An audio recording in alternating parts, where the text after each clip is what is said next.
When President George W. Bush spoke to Congress shortly after 9/11, he didn't ask for a declaration of war.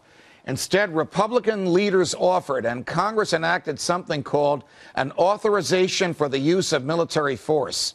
The authorization was open-ended as to its targets and its conclusion, and basically told the president and his successors that they could pursue whomever they wanted, wherever their pursuits took them, so long as they believed, not the Congress, they believed that the people they were pursuing had engaged in acts of terrorism or were about to engage in acts of terrorism against the United States. Thus was born the war on terror. I use the word war in quotation marks. When President Bush uttered those words, "You're either with us or you're against us," he attacked your right to free speech. I wrote about this in one of my books called A Nation of Sheep. I also wrote about how the federal government circumvents the Constitution and by doing so dismantles your rights and your freedoms. And it's against the law for it to do it. It should be against the law to break the law. Think about it. Unfortunately, it's not. In early 21st century America, a long-standing dirty little secret still exists among public officials, politicians, judges, prosecutors, police, and legislators.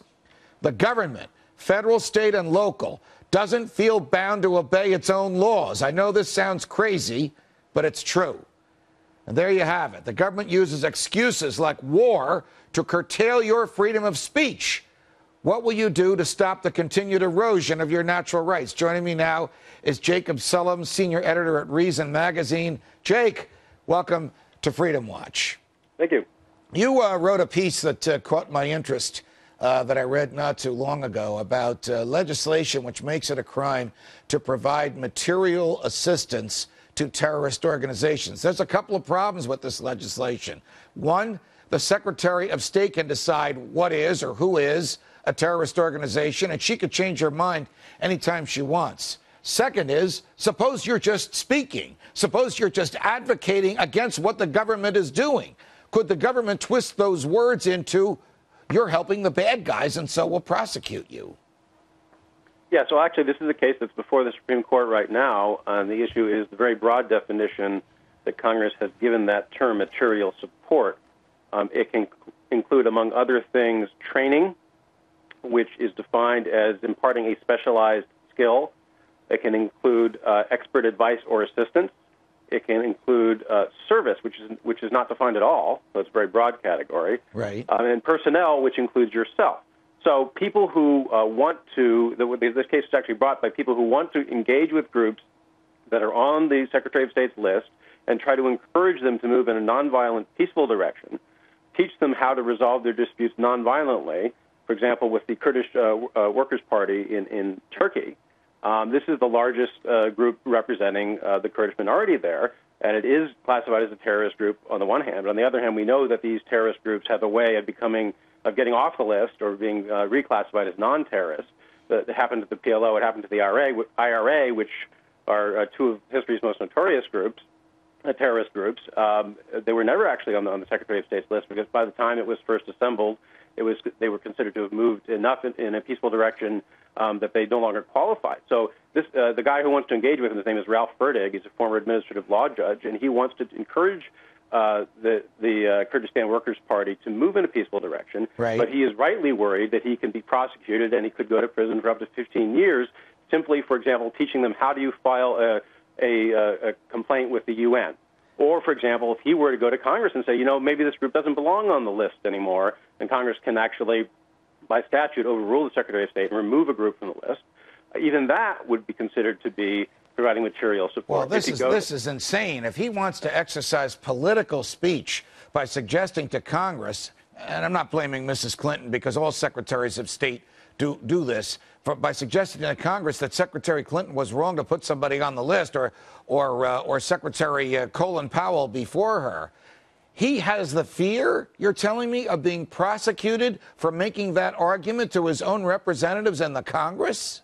Rightly so. In fact, that's the position the government has taken in this case. They have said that doing things on behalf of these groups, even if all you're doing is engaging in pure speech that is encouraging peaceful, legal activities, that can still qualify as a felony that can send you to prison for up to 15 years. So he's rightly concerned about this, and he's stopped engaging in any of these activities precisely because of this statute. These terms are worded so broadly they can cover even something like publishing an op-ed piece by a member of one of these groups could be considered to be providing a service to this group because it is under the governance theory for the benefit of that group. So, for example, somebody from the Washington Post and the New York Times have both published op-ed pieces by representatives of Hamas. So the government, in theory, could say, you guys are providing material support to a terrorist group, and we're going to prosecute you. Suppose somebody from one of these terrorist groups is indicted in the United States, and they engage a lawyer to defend them. Does the lawyer have the fear that by defending somebody in a federal court in the United States of America, pursuant to the Constitution, pursuant to the federal law, pursuant to the rules of ethics that govern lawyers, that this lawyer could be prosecuted for providing material assistance to a terrorist or a terrorist organization? That's a good question. I don't think the answer to that is clear. I think the government implied that no, the person representing the group, because you have a constitutional right to be represented, would not be prosecuted. But if, they did say this, if you filed a friend of the court brief at the behest of one of these groups, even though, obviously you're not doing anything to encourage terrorism, even in a case like this where you're saying we question this law and you file a brief on questioning this law, that would qualify as material support. We're chatting with Jacob Sullum, senior editor of Reason Magazine. Jacob, big picture here. It gets under my skin when I hear someone, a political commentator, a politician, typically a government lawyer, saying it is the job of the courts to balance free speech and safety. My argument is every bias, every presumption, every benefit of every doubt should be in favor of free speech. It's not a balance between the two. It's a bias in favor of free speech. If there's any conceivable way to save the speech and the speaker, then the government's prosecution must fail. What do you say? Well, yeah, I mean, I agree, and I think that there are two problems with this sort of law, it being so vague. One, of course, is that it violates your right to free speech, but the other one is that you don't know when you're violating the law. And that's a basic principle of due process, that you be given fair notice of when you have crossed the line and committed a crime. People just don't know.